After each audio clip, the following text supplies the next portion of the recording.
రాజకీయ రంగంలో మనం తెలంగాణ ఉద్యమం అన్నప్పుడు అన్ని రకాల అంశాలు తీసుకొని ఉద్యమం బయటకు వచ్చింది.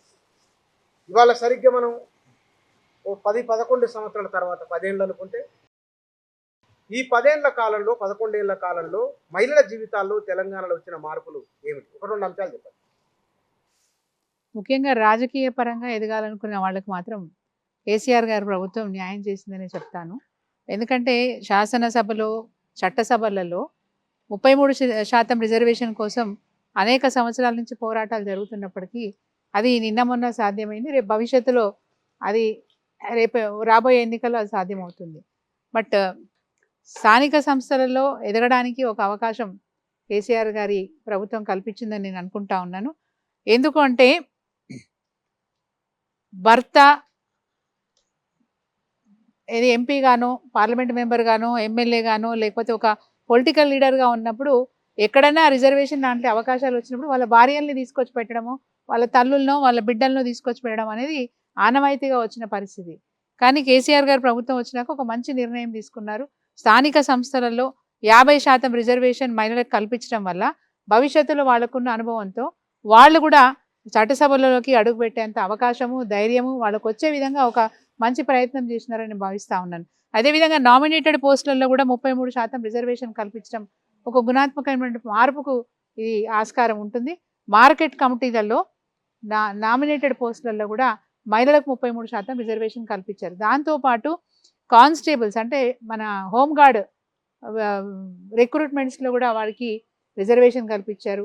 లైన్మెన్ లాంటి ఉద్యోగాలు చేస్తామన్న మహిళలకు కూడా రిజర్వేషన్ కల్పించడం ద్వారా అంటే ఎంప్లాయ్మెంట్ పెంచడానికి ప్రయత్నం చేసినారని చెప్పొచ్చు. రెండవది, మహిళలు సాధికారత సాధించాలి అంటే ఆర్థికంగా వాళ్ళు పరిపుష్టి కావాలి. ఆర్థిక పరిపుష్టి కోసం వారి కోసం ప్రత్యేకంగా ఎంటర్ప్రెన్యూర్స్ కోసం వీహబ్ అనేది ఒకటి స్థాపించి వీహబ్ ద్వారా ఎవరైనా సరే ఒక సంస్థను పెట్టుకుంటాను, ఒక కంపెనీ పెట్టుకుంటాను అన్నప్పుడు వాళ్ళకి కావాల్సిన అసిస్టెన్స్ మొత్తం కూడా వీహబ్ ద్వారా అందే ప్రయత్నం చేసినారు. అంటే అనేక పారిశ్రామికవేత్తలు, మహిళా పారిశ్రామికవేత్తలు ప్రోత్సహించడానికి ఆ వీహబ్ అనే సంస్థ తోడ్పాటును అందించే విధంగా చేయడం జరిగింది. గడిచిన 10 ఏళ్ల కాలంలో మహిళల కోసం ప్రత్యేకంగా మహిళల కోసం. నమస్కారం అండి అందరికీ.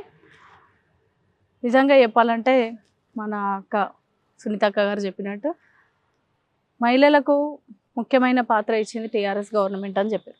నేను ఒకటే అడుగుతున్నా అక్కని, అసలు మొట్టమొదటిసారిగా తెలంగాణ రాష్ట్రం ఏర్పరచుకున్న తర్వాత ఎంతమంది మహిళలు మంత్రులు చేశారు? చట్టసభలలో ఎంతమంది మహిళలకు అవకాశం ఇచ్చారు? ఎంతమందికి ప్రోత్సహించి మీరు ఈ యొక్క గవర్నమెంట్లో మహిళలకు ఒక పాత్ర ఇచ్చినాము అనే అష్యూరెన్స్ ఇవ్వగలిగినారు అనేది ఒకటి ఆలోచించుకోవాల్సిన అవసరం ఉంది. ఇంకోటి వీహబ్లో చేసినారు అంటున్నారు, కానీ నేనేం చెప్తున్నా అంటే మహిళలకు సంబంధించినటువంటి ఎట్లాంటి సాధికారత విషయంలో ఎలాంటి ఆపర్చునిటీస్ మహిళలకు ఇవ్వలేదు. చాలా తక్కువ మొత్తంలో. ఎందుకంటే చట్టసభలలో ఇవ్వని అవకాశాలు ఒక ఉద్యోగరీత్యా కొంతమందికి అవకాశాలు కల్పించినారు అని అంటున్నారు, కానీ అది వాళ్ళ టాలెంట్ని బట్టి వాళ్ళ టాలెంట్ని బట్టి వాళ్ళు సంపాదించుకోవచ్చు ఆ ఉద్యోగాలు. దానికి ఒక కేసీఆర్ గవర్నమెంట్కి సంబంధం లేదు.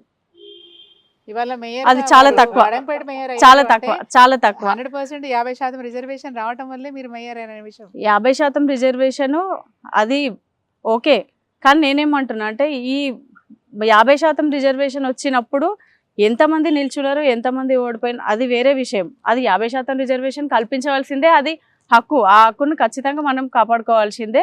స్వాతంత్ర భారతదేశంలో ఏ రాష్ట్రంలో ఈ హక్కు కల్పించారు చెప్పగలరా? 16 రాష్ట్రాల్లో ఉందా? 50% రిజర్వేషన్. మరి ఎదుగుదలకు ఒక అవకాశం కల్పించినట్టే కదా. 16 రాష్ట్రాల్లో. ఉమ్మడి ఆంధ్రప్రదేశ్ లో అయితే అవకాశం లేదు. Kerala 56% women, West Bengal 52% women. మంచి నిర్ణయం. నో రిజర్వేషన్ వాళ్ళు రాలా, వాళ్ళ 50% reservation, they are above that. తర్వాత నామినేటెడ్ పోస్టులు అనుకున్నాం మేడం.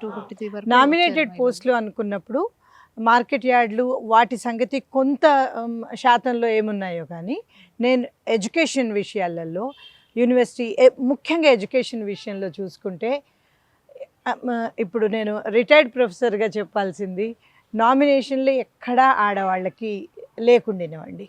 అది ఏదైతే ఎడ్యుకేషన్ కౌన్సిల్ ఉంటుందో అలాంటివి ఎక్కడైతే ఖచ్చితంగా పెట్టాల్సి ఉంటుందో అక్కడ తప్పితే ఎక్కడ వాళ్ళు పూనుకొని పెట్టింది లేదు. రెండవది రిజర్వేషన్స్ ఉన్న దగ్గర మాత్రమే ఆడవాళ్ళు ఉన్నారు, కానీ ఇతరత్ర నామినేషన్స్లలో ఎక్కడా ఆడవాళ్ళు కనపడలేదు. రిజర్వేషన్ ఉన్నప్పటికీ ఇప్పుడు మనం గణాంకాలు నేను తీసుకుంటే కేవలం మహిళా నామినేషన్స్ ప్రజాపతిలో మాట్లాడుతున్నాను. 56%, 52% ఉన్న సందర్భాలు కూడా ఉన్నాయి. ఒక ఉదాహరణ చూసుకుంటే ఉమ్మడి నల్గొండలో చూసుకుంటే 1200 మంది, సపోజ్ అనుకుందాం ఒక సంఖ్య, 1200 మంది సర్పంచులు ఉండే అవకాశం ఉంటే వాస్తవంగా ఇప్పుడు 600 మంది లేరు, దాదాపు 680, 670 కూడా ఉన్నారు. ఎందుకంటే మహిళలకి ఒకసారి అవకాశం వచ్చిన తర్వాత రెండోసారి జనరల్ వస్తే కూడా మహిళలు కంటెస్ట్ చేస్తూ ఉన్నారు. వాళ్ళకు పెరిగిన ధైర్యం, వాళ్ళకు వచ్చిన అనుభవంతో నేను తప్పకుండా మళ్ళీ అంటే వారికి వారే చొరవ తీసుకొని వస్తున్నారు మీరు అంటారు. ఎస్ తులసి గారు, దీంతో నేనైతే విభేదిస్తాను. ఈ 10 సంవత్సరాల తెలంగాణ రాష్ట్ర పరిపాలనలో మహిళలకు చేసిందేమీ లేదనేది నా అభిప్రాయం. 50% జస్ట్ అది లోకల్ బాడీస్లో మాత్రమే 50% రిజర్వేషన్స్ కల్పించిన మాట మాత్రం వాస్తవం. కానీ 33% విమెన్ రిజర్వేషన్ అమలు చేసింది మాత్రం గత దశాబ్దాలుగా 92లో 74 గత దశాబ్దాలుగా 33% విమెన్కి రిజర్వేషన్ ఇవ్వాలి అనుకుని ఇవ్వలేకపోయిన కాంగ్రెస్ గవర్నమెంట్ ఉండొచ్చు, తర్వాత జరిగిన కొన్ని పరిణామాల వల్ల ఉండొచ్చు, కానీ బట్ 33% విమెన్ రిజర్వేషన్ అమలు చేసింది మాత్రం బీజేపీ ప్రభుత్వం. ఆఫ్టర్ అమలు ఇంకా రాలేదు. ఖచ్చితంగా. It is a long saga. It is a long saga. It is not. After 11 years. ఎందుకంటే నరేంద్ర మోడీ గారి దేవి గారు మరి పడిపడిన అవుతున్నారు అంత. ఎందుకంటే వారు ఏది 24 ఎలక్షన్లు ఏవి మా 33% వస్తుంది వస్తే ఖచ్చితంగా. రేపు మా 29లో వస్తాయా, 34లో వస్తాయా, డౌట్ఫుల్. 28 వస్తుంది, 29 కూడా వస్తుంది. ఆల్రెడీ 34లో రావు, 23, 24 ఎలక్షన్స్ లో కూడా 34లో వచ్చిన 5 ఏళ్ళు ఉంటుంది. ఎందుకంటే 15 ఇయర్స్ దాని time No. Limit. It's end of the story. అందుకని ఆల్రెడీ మా ఈ పార్టీ చట్టం మాత్రం చదవకుండా 33% చెప్పకండి. విమెన్ రిజర్వేషన్ అసలు అమలు సింగిల్ చేసింది క్వశ్చన్ ఖచ్చితంగా. ఏంటంటే 33% చట్టసభల్లో రిజర్వేషన్ మీద సింగిల్ క్వశ్చన్ ఏంటంటే మగవాళ్ళకి జనాభా పాపులేషన్ కౌంటింగ్ అవసరం లేనప్పుడు 33% రిజర్వేషన్ బిల్లులో చట్టంలో ఆడవాళ్ళకి పాపులేషన్ కౌంట్ లేకుండా మేము ఇవ్వము అనడంలో ఏం ఎంపవర్మెంట్ ఉందో నాకు చెప్పండి. దానివల్లే కదా కంటెస్ట్ చేయలేకపోయింది 24లో. మిగతా పార్టీస్ నేను పక్కన పెట్టేస్తే, కానీ బీజేపీలో మాత్రం 33% ఖచ్చితంగా విమెన్ రిజర్వేషన్ అమలు చేసిన మాట మాత్రం వాస్తవం. నేను చెప్తా అంతర్గత. యూపీ ఫస్ట్ ఫేజ్ ఎలక్షన్స్ 24 సీట్లు, 7 విమెన్ క్యాండిడేట్స్. మన లోక్సభ ఎన్నికలు 7 women candidates including Samajwadi party, Congress అందరూ కలిపి 7.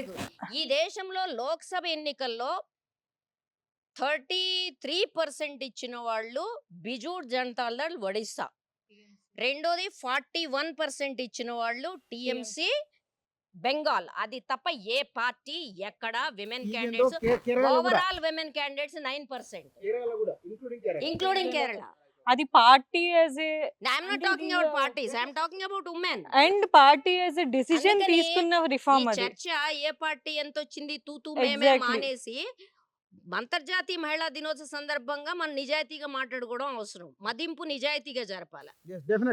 ఇంకొక చిన్న పాయింట్ నేను యాడ్ చేస్తాను ఏంటంటే, రిజర్వేషన్స్ అనేవి ఉమెన్ రావడానికి చాలా ఇంపార్టెంట్. అది వరల్డ్ ఓవర్ ప్రూవ్ అయింది ఒక కోటా అనేది రావడానికి. బట్ ఎంతమంది మహిళలు నిజంగా పంచాయతీరాజ్ నుండి, మున్సిపల్ బాడీస్ నుండి రిజర్వ్ అయిన ఉమెన్ పైప్ లైన్ లో పైకి వస్తున్నారు ఎమ్మెల్యేస్ గా? That number is very marginal.